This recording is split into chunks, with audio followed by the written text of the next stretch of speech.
टोंग ये सुनकर उसके फेस पर पंच मारता है और उसे वहाँ से जाने के लिए बोलता है। चैन भी चुपचाप वहाँ से चला जाता है। रात में बुयान घर वापस आ रही होती है। अभी रास्ते में अनजान आदमी उसे रोक लेता है। वो पूछती है तुम्हें क्या चाहिए, लेकिन वो तो उसे किडनैप करने की कोशिश करता है। वो उसे इलेक्ट्रिक शॉक दे देती है, जिसके बाद वो आदमी अनस्टेबल हो जाता है। तभी वहाँ पर चैन भी पहुँच जाता है। वो आदमी चैन को देखते ही वहाँ से भाग जाता है। बुयान काफी ज्यादा डर चुकी होती है। जैसे ही वो चैन को देखती है तो उसे आकर हक कर लेती है। चैन उसे कंसोल करता है। वो पूछती है क्या तुम अभी भी कॉन्ट्रैक्ट को टर्मिनेट करना चाहते हो? चैन बोलता हाँ ऐसा ही है, क्योंकि वो उसे जियांग से बचाना चाहता था, लेकिन उसे पता ही नहीं था कि जियांग और बुयान दोनों भाई बहन हैं। उसे घर छोड़ने के बाद चैन सीधा जियांग से मिलने के लिए आ जाता है। वो आते ही जियांग को गाड़ी से निकालता है और उसका हाथ मरोड़ देता है और उसे धमकी देते हुए बोलता है अगर आइंदा से तुमने उसे हाथ लगाने की कोशिश भी की ना तो मैं तुम्हारा ये हाथ ना उखाड़ कर फेंक दूंगा। जियांग बोलता मैं तो बस तुम्हें एक मैच खेलने के लिए बोल रहा हूँ। चैन बोलता ये मत भूलो कि तुम्हारी वजह से मुझे चैंपियनशिप में बैन कर दिया गया था। इतना सब होने के बावजूद भी तुम मुझे ये सब करने को कह रहे हो। तुम्हें क्या लगता है तुम अमीर हो तो जो कहोगे वही होगा? जियांग हंसते हुए बोलता है अंग फू कंपनी के लिए ये सब कुछ करना नामुमकिन है। मैंने ही तुम्हें बैन करवाया था और मैं ही तुम्हें अनलिस्ट भी करवा सकता हूँ। चैन उसे गुस्से में गाड़ी में वापस बिठा देता है और वहाँ से जाने लगता है। जियांग उसे बोलता है तुम चाहो या ना चाहो पर तुम्हें ये फाइट लड़नी ही पड़ेगी। इसके बाद चैन घर वापस आता है और बुयान को बोलता है तुमने तो कहा था कि तुम शादी के बाद मुझे छोड़कर चली जाओगी, तो तुम्हारा कब जाने का प्लान है? बुयान पूछती है क्या कुछ लोग तुम्हें डराने की कोशिश कर रहे हैं? चैन से कोई जवाब नहीं देता। बुयान बोलती है तुम मुझे सच सच बताओ, कुछ तो जरूर हुआ है जो तुम इस कॉन्ट्रैक्ट को इतनी जल्दी टर्मिनेट करना चाहते हो। लेकिन चैन उसे कोई जवाब नहीं देता तो बुयान गुस्सा करने लग जाती है और बोलती है जब तक हम कॉन्ट्रैक्ट को टर्मिनेट नहीं कर देते तब तक तुम ना सोफे पर ही सोओगे। नेक्स्ट मॉर्निंग चैन जियांग के पास पहुंच जाता है। वो उसके हाथों को बांधता है और उसे उसी की गाड़ी में बिठाकर समुद्र के किनारे काफी तेज गाड़ी चलाता है। जियांग ये देखकर काफी ज्यादा डर जाता है और उसके मुंह से निकल जाता है तुम मेरे ब्रदर इन लो हो। ये सुनकर चैन तो शौक हो जाता है। जियांग बताता है हम्फू मेरे डैड है और बुयान मेरी बहन है। चैन को ये सुनकर काफी बड़ा झटका लगता है। जियांग बोलता है तुम्हें तो पता ही नहीं था ना कि बुयान मेरी बहन है। इसके बाद वो अपनी गाड़ी से बाहर आता है। तभी वहाँ पर जियांग के गुंडे पहुँच जाते हैं और आकर चैन को मारने लग जाते हैं। चैन को इस बात का बहुत ही ज्यादा गुस्सा था कि उसे सच पता ही नहीं था, इसीलिए वो सभी गुंडों को बहुत ही बुरी तरीके से मारने लग जाता है। जियांग भी दूर खड़ा बता रहा होता है कि बुयान को हमारी फैमिली ने निकाल दिया था। इसके बाद चैन घर वापस आता है। बुयान उसकी हालत देखकर काफी ज्यादा परेशान हो जाती है और जल्दी से उसके लिए पानी लेकर आती है। चैन उसके हाथ से कप लेकर जमीन पर मारकर तोड़ देता है। इसके बाद कुछ दिनों के बाद का सीन दिखाया जाता है। बुयान अपना सारा सामान पैक कर तैयार हो चुकी होती है। चैन घर पर नहीं होता, इसलिए वो चुपचाप अपने बच्चों को लेकर और घर को छोड़कर चली जाती है। उसी तरफ चैन रिंग में बॉक्सिंग के लिए तैयार होता है। उनका मैच स्टार्ट हो जाता है। यहाँ शिया बुयान को दिखाती है जहाँ इंटरनेट पर चैन के मैच का जिक्र हुआ था। बुयान उस न्यूज को देखकर काफी ज्यादा शौक हो जाती है। उसके बाद वो सीधा अपने भाई जियांग से मिलने के लिए आती है और उसे बोलती है मैं जानती हूँ तुम मुझसे नफरत करते हो, लेकिन तुम्हें ना मुझ तक पहुँचने के लिए डर्टी ट्रिक्स खेलने की जरूरत नहीं थी। चैन तो सिर्फ मेरा एक कॉन्ट्रैक्टेड हस्बैंड है। अगर तुम उसे मार भी दोगे ना तो मुझे कोई फर्क नहीं पड़ने वाला है। जियांग बोलता है चैन ये सब कुछ ना मुझे पहले ही बता चुका है और मजे की बात तो ये है जैसे ही उसे पता चला कि तुम हांगपो की बेटी हो, उसने तुम्हें बचाने के लिए हर मुमकिन कोशिश की। यहाँ तक कि जब उसे रियलाइज हो गया कि तुम्हें बचाने के लिए उसे ये डेथ गेम खेलना ही होगा तो वो चुपचाप खेलने के लिए चला गया। बुयान उसकी बातें सुनकर काफी शौक हो जाती है और उसे रियलाइज होता है कि चैन वाकई उससे प्यार करता है। यहाँ चैन का मैच बहुत अच्छे से चल रहा होता है। वो अपने अपोनेंट को काफी अच्छी तरीके से धो रहा था। वहाँ बुयान चैन को बचाने के लिए भागते हुए जा रही थी। तभी उसे टोंग का फोन आता है। टोंग उसे बताता है तुम्हारी रिपोर्ट के मुताबिक तुम फिर से प्रेग्नेंट हो। ये सुनते ही बुयान शौक हो जाती है। यहाँ चैन के मैच का पासा पलट चुका होता है। चैन का अपोनेंट उस पर भारी पड़ने लग जाता है। कुछ ही देर में बुयान भी वहाँ पर पहुँच जाती है। वो देखती है कि चैन की हालत काफी ज्यादा खराब हो चुकी थी, क्योंकि चैन ने ये मैच हारने का मैच फिक्स किया था। बुयान उसकी हालत देखकर रोने लग जाती है। चैन जब बोयान को वहाँ देखता है तो वो रेंगते हुए उसके पास आता है। नेक्स्ट सीन में बोयान घर पर चैन के घाव पर दवा लगा रही होती है और बोलती है, मेरी वजह से तुम्हें बहुत सारी तकलीफों से सफर करना पड़ा। नेक्स्ट सीन में चैन अपने रूम में सोया हुआ होता है। कुछ देर के बाद उसकी आंखें खुलती है। बोयान यहाँ लोन में एक मुर्गी पकड़ रही होती है। काफी कोशिशें करने के बाद एक मुर्गी उसके हाथ में आ जाती है। चैन उसे आकर देखता है। वो बोलती है, मैंने कभी किसी मुर्गी को ना कट नहीं किया, मुझे तुम्हारे लिए सूप बनाना था, क्या तुम मेरी हेल्प कर सकते हो? चैन उसे लेकर साइड में आता है और उसके हाथ पर लगी हुई चोट को धोता है और बोलता है, प्लीज तुम मुझे छोड़कर मत जाना। बोयान ये सुनकर मुस्कुराने लग जाती है और बोलती है, अगर मैं अभी भी जाने की जिद करूँ तो। चैन उसे तुरंत पकड़कर हक कर लेता है। ये दोनों काफी ज्यादा क्लोज आ जाते हैं। बोयान शाय हो जाती है। इसके बाद ये दोनों खाने के टेबल पर बैठे हुए होते हैं। खाना खाते खाते बोयान अपने मोबाइल में देखती है जहाँ चैन के कल के मैच के बारे में लिखा होता है कि चैन ने इस बार भी अपने मैच को फिक्स किया।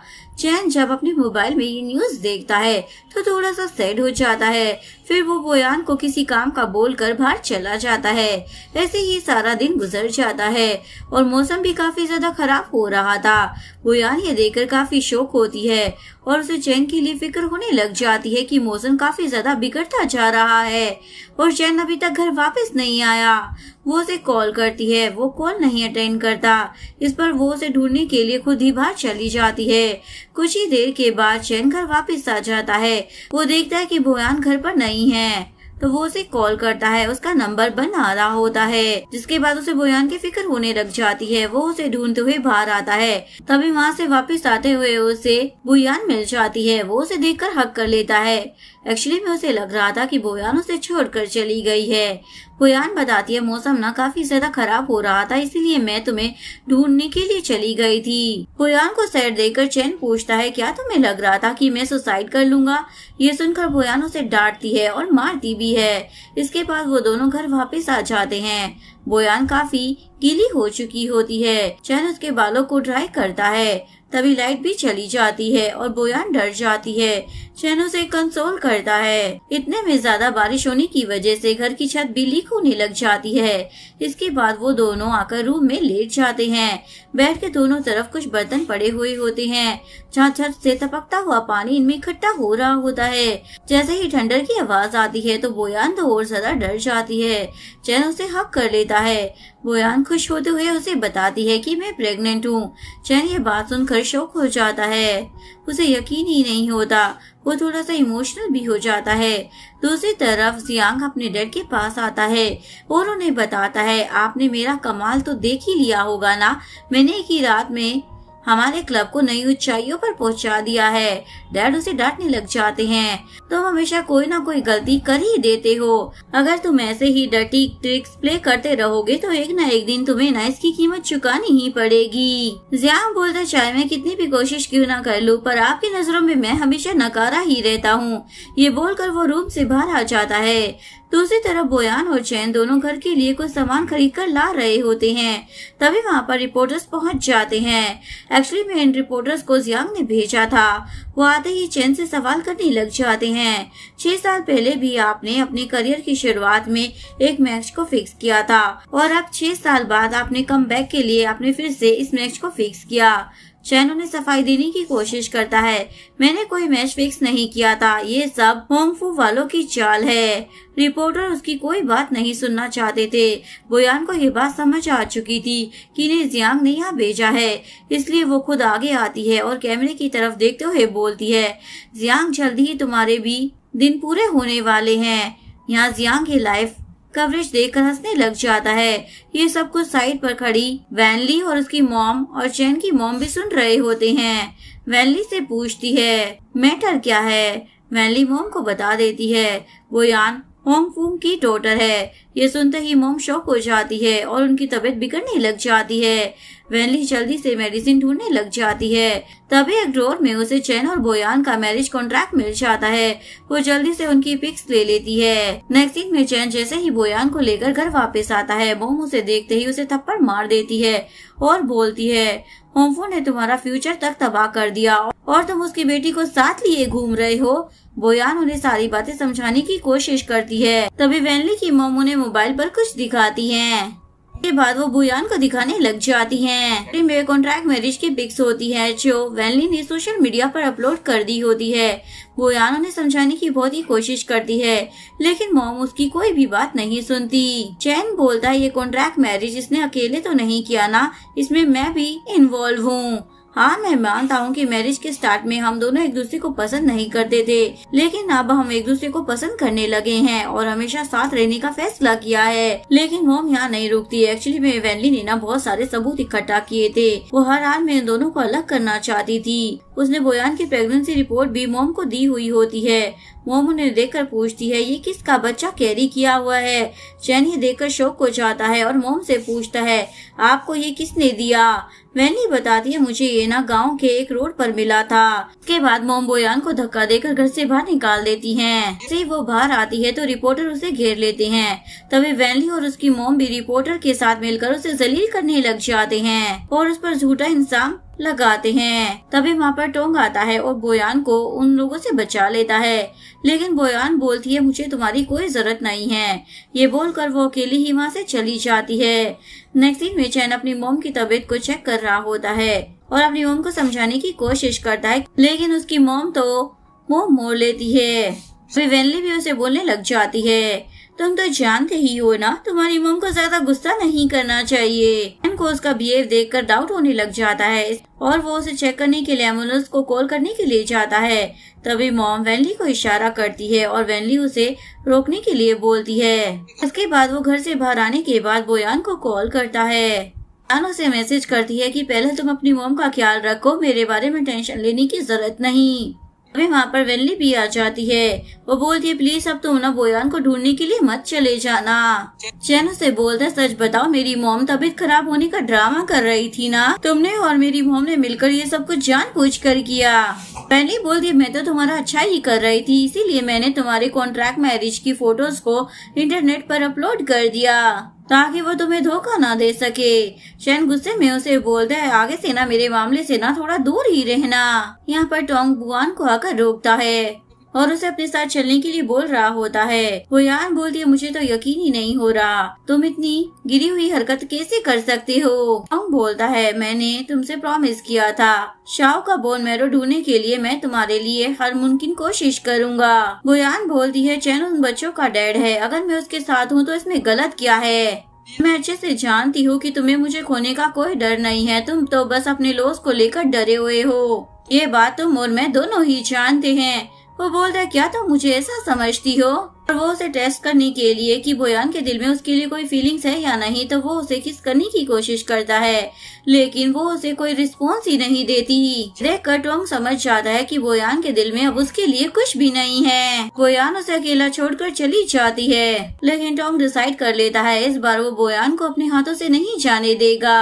नेक्स्ट सीन में बोयान अपनी फ्रेंड के पास आती है और उसे बोलती है, प्रूफ ढूंढने में ना मुझे तुम्हारी हेल्प चाहिए। सारी रात कोशिश करने के बाद नेक्स्ट मॉर्निंग बोयान को एक क्लू मिलता है। वो चैन के कोच जाओ से मिलने का फैसला करती है। नेक्स्ट सीन में जाओ आकर अपनी गाड़ी में बैठता है। बोयान भी आकर उसकी पिछले वाली सीट पर बैठ जाती है और उसको पैसों का भरा हुआ बैग दिखाते हुए बोलती है, ये जियांग के दिए हुए पैसे से बहुत ज्यादा हैं। जियांग बोलता है, मैं नहीं जानता तुम किस बारे में बात कर रही हो। बोयान उसे डराने की कोशिश करती है, आजकल जियांग तुमसे ज्यादा कांटेक्ट नहीं करता, इसका मतलब कि अब उसकी नजरों में तुम्हारी कोई कीमत नहीं है, तुम्हें रिटायर कर देगा, फिर बाकी की जिंदगी तुम्हें उसके पीछे पीछे घूमकर गुजारनी पड़ेगी। जाओ बोलता, अगर मैंने उसे धोखा देने की कोशिश की ना तो वो मेरी सारी जिंदगी को तहस नहस कर देगा। जान बोलती है, मुझे 6 साल पहले चैन की फिक्सेस की रिपोर्ट चाहिए। अब गुस्से में बोलता है, मुझे तुम्हारे पैसे नहीं चाहिए, तुम जाओ यहाँ से। बोयान बोलती है, ये जितने पैसे देख रहे हो ना, ये तो सिर्फ डिपॉजिट है, एक्चुअल कीमत तो इससे भी 10 गुना ज्यादा है। वैसे भी तुम्हारी फुटेज मेरी कार के डैश कैम में सेव हो चुकी है कि मैं तुमसे मिली हूँ। अगर ये वीडियो लीक हो गई तो जियांग वैसे भी तुम्हें नहीं छोड़ेगा। जियाओ पूरी तरीके से फंस चुका होता है, इसलिए वो बोलता है ठीक है मैं तुम्हारी हेल्प करूँगा। बोयान को सारे प्रूफ मिल जाते हैं और वो सब कुछ लीक कर देती है, और जिसके बाद रिपोर्टर सीधा जियांग को घेर लेते हैं। जियांग उन लोगों से अपनी जान छुड़वाकर सीधा अपनी कार में आकर बैठ जाता है। उसे बोयान पर काफी ज्यादा गुस्सा आ रहा होता है। यहाँ पर बोयान और चैन दोनों सोफे पर बैठे इन्हीं रिपोर्ट्स को देख रहे होते हैं। कुछ ही देर में दोनों बच्चे भी आ जाते हैं। वो आते ही चैन को देखकर उसकी गोद में चढ़ जाते हैं। बच्चों को चैन के साथ इतना क्लोज खेलते हुए देखकर शिया बोयान को बोलती है खून का रिश्ता कितना ज्यादा स्ट्रॉन्ग होता है ना। बोयान भी उन्हें इतना क्लोज देखकर काफी ज्यादा खुश होती है। यहाँ पर जियांग के डैड उसकी हरकतों की वजह से उसे डांट रहे होते हैं। जियांग बोलता है मैंने जो भी किया सब कंपनी के ही लिए किया, वैसे भी मैंने कंपनी को बड़े बड़े प्रॉफिट करवाए हैं। यार बोलते लेकिन इतने सालों से जो तुमने मेहनत की थी ना वो तुमने आज एक ही झटके में गवा दी है। लेकिन अभी भी वो अपनी गलती मान नहीं रहा होता, उल्टा बोलता है अगर वो मेरी प्यारी बहना मुझे एक्सपोज न करती तो हमारी कंपनी को इतना बड़ा लॉस ना हुआ होता। डैड उसे बोलते 6 साल पहले बोयान सिर्फ बॉक्सिंग मैच देखने गई थी और वहाँ पर सब कुछ उल्टा हो गया। तो मुझे ये सब बताओ कि उसको ड्रग किसने दिया था। समझ जाता है कि उसके डैड को पता चल चुका है कि 6 साल पहले ही उसने ही बोयान और चैन को ड्रग दिया था। डैड को बोलता है सारी गलती ना बोयान की ही है, उसी ने मुझे ये सब कुछ करने के लिए मजबूर किया। उसे एक थप्पड़ लगा देते हैं। तुमने ना बहुत सारी गलतियां की हैं और मैं तुम्हारा कचरा समेट करना थक गया हूँ। अब तुम्हारी मर्जी नहीं चलेगी। कोच जाओ अपने किए के अंजामों को भुगत रहा है और अब जल्दी तुम्हारा भी नंबर आने वाला है। वो उसे एक डेबिट कार्ड देते हैं और बोलते हैं कंपनी के मैटर्स को ना मुझ पर छोड़ दो और कुछ देर के लिए ना अंडरग्राउंड हो जाओ। जियांग को समझ आ जाता है कि उसके डैड उसे कंपनी से फायर कर रहे हैं। अब इस सारे रायते को समेटने के लिए डैड एक प्रेस कॉन्फ्रेंस रखते हैं। मॉम भी घर पर इनकी प्रेस कॉन्फ्रेंस सुनती है। मॉम जब हांगफू का चेहरा देखती हैं तो उन्हें अपना पास याद आता है। जब वो जवान हुआ करती थी तो वो अपने हस्बैंड से बात कर रही थी कि हमारा बेटा अभी छोटा है, हमारे पास जो पैसे बचे हुए हैं हमें उन्हें अपने बेटे की स्टडी के लिए रखने चाहिए। उनके हस्बैंड उन्हें बोलते हैं हांगफू काफी काइंड पर्सन है, वो मेरा बहुत क्लोज फ्रेंड है, मैं अपने पैसे उसकी कंपनी में इन्वेस्ट करूंगा, तुम फिक्र मत करो, मैं जल्दी अपने पैसे लेकर वापस भी आ जाऊंगा। नेक्स्ट सीन में रोड के किनारे कुछ लोग खड़े किसी डेड बॉडी को देख रहे होते हैं। मॉम जब भी आकर देखती है तो उन्हें पता लगता है कि उनके हस्बैंड की डेड बॉडी है। ये सब याद आने पर मॉम बहुत ही ज्यादा हर्ट हो जाती है। तभी वहाँ पर चैन बोयान को लेकर घर आता है। बोयान मॉम से बात करने की कोशिश करती है तो मॉम उसे गुस्से में धक्का देकर दूर कर देती है। चैन बोलते सब कुछ रिवील हो चुका है, मेरे साथ जो भी स्कैम हुआ था वो आप देख चुकी है ना, इसे क्लियर करने में बोयान ने ही मेरी हेल्प की है। मॉम बोलती है इसने तुम्हारी हेल्प की है या नहीं मुझे कोई फर्क नहीं पड़ता। ये बोलकर मॉम की तबीयत काफी ज्यादा बिगड़ जाती है। ये दोनों जल्दी से मॉम को हॉस्पिटल लेकर आ जाते हैं। चेकअप के बाद डॉक्टर चैन को बताता है आपकी मॉम की कंडीशन काफी क्रिटिकल है, इवन कि उनका हार्ट सर्जरी करानी पड़ेगी। लेकिन जिस डॉक्टर ने यहाँ पर हार्ट सर्जरी करनी थी वो अब हमारे हॉस्पिटल में काम नहीं करते। ये बोलकर डॉक्टर तो वहाँ से चले जाते हैं। ये सुनकर चैन तो और भी ज्यादा सैड हो जाता है। वो बोयान को एक साइड में बुलाकर उसे बताता है डॉक्टर गु एक्चुअली रिटायर हो चुके हैं और उनसे सिर्फ एक पर्सन ही कांटेक्ट कर सकता है। बोयान बोलती है मुझे उस पर्सन का नाम बताओ। वो बताता है सिर्फ तुम्हारे डैड ही उसे कांटेक्ट कर सकते हैं। ये सुनकर बोयान थोड़ी सी सैड हो जाती है और उनकी सारी बातें वैनली भी सुन रही होती है। रात का सीन दिखाया जाता है। बोयान अपने घर पर वापस आती है। बारिश बहुत ज्यादा तेज हो रही होती है। अपने डैड को आवाज लगाती है। उसके डैड विंडो से खड़े सब देख रहे होते हैं लेकिन कोई जवाब नहीं देते। टोंग भी उनके पास ही खड़ा था। पास का सीन दिखाया जाता है। एक्चुअली में उसने बोयान से बात करने के बाद बोयान के डैड से भी बात की थी और उन्हें बताया था कि जिस डॉक्टर की ये हेल्प चाहते हैं वो मेरा टीचर है। और प्रेजेंट में टोंग उनसे बोलता है कि मैं जानता हूँ कि आप इतने सालों से अपनी बेटी को भूल नहीं पाए, इसलिए आप दोनों के रिश्ते को दोबारा से हेल्दी करने के लिए मैं हेल्प करना चाहता हूँ। वैसे भी इस वक्त आपकी कंपनी की हालत ठीक नहीं है। अगर आप चैन की फैमिली की हेल्प करते हो तो ये आपके लिए काफी ज्यादा फायदेमंद साबित हो सकता है और फिर इसके बाद मैं अपनी फैमिली को इसमें इंट्रोड्यूस करवाऊंगा ताकि वो आपके किए हुए नुकसान के गैप को फील कर सके। डैड उसकी बात समझ जाते हैं कि टोंग बहुत बड़ा गेम खेल रहा है।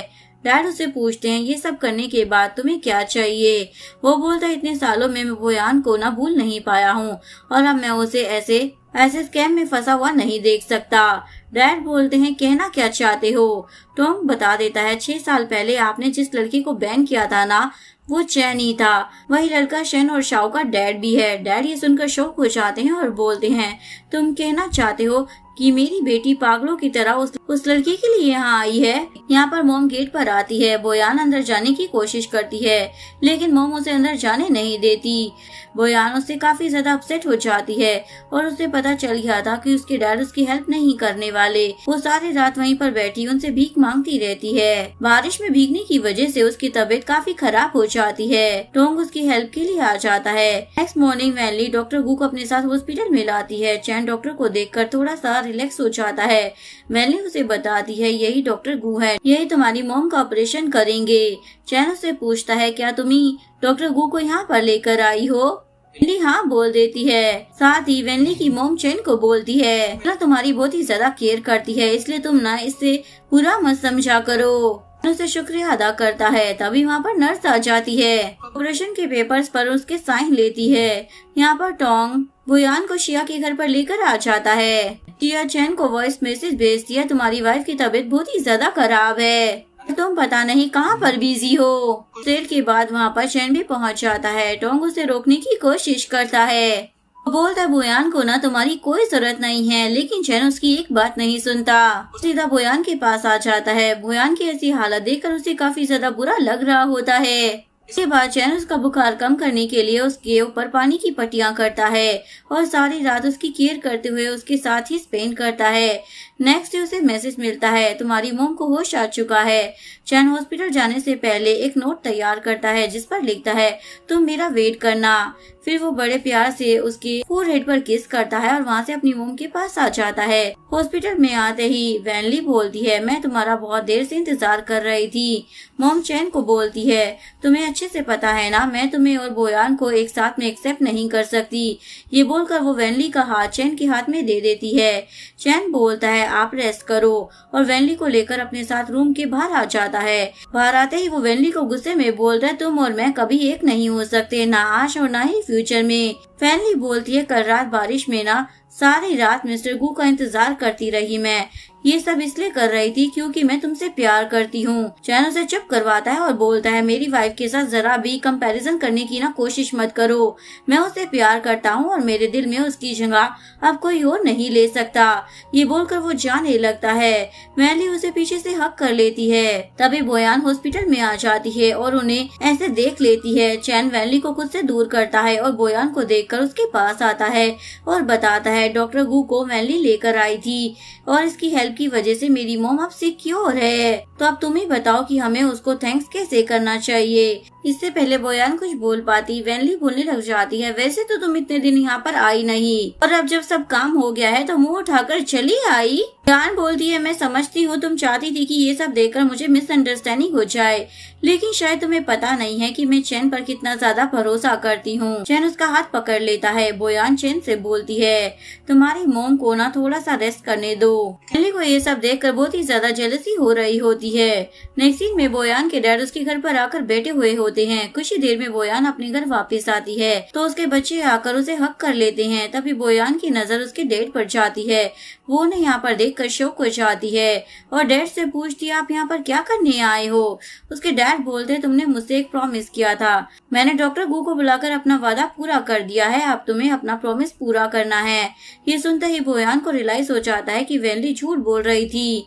डॉक्टर गू को वो लेकर आई थी। इसके बाद बोयान अपने डैड से फाइल लेती है और उसके नाम पर जो भी शेयर्स थे वो सब अपने डैड के नाम पर कर देती है। एक्चुअली में उसने अपने डैड को बोला था अगर आप मिस्टर गू को बुला देते हैं अपने सारे शेयर्स आपकी कंपनी के नाम कर दूंगी। डैड बताते हैं हमारी कंपनी ना टोंग की कंपनी के साथ कोलैब कर रही है इसलिए हमें एक CFO की जरूरत पड़ेगी। पोस्ट पर मैं तुम्हारी स्टेप मॉम को भी बिठा सकता हूँ लेकिन मुझे तुम पर ज्यादा ट्रस्ट है। ये बोलकर डैड वहाँ से जाने लगते हैं। बोयान उनसे पूछती है कि आपने ये सब कुछ मुझे वापस बुलाने के लिए किया, लेकिन उसके डैड तो चुपचाप वहाँ से चले जाते हैं।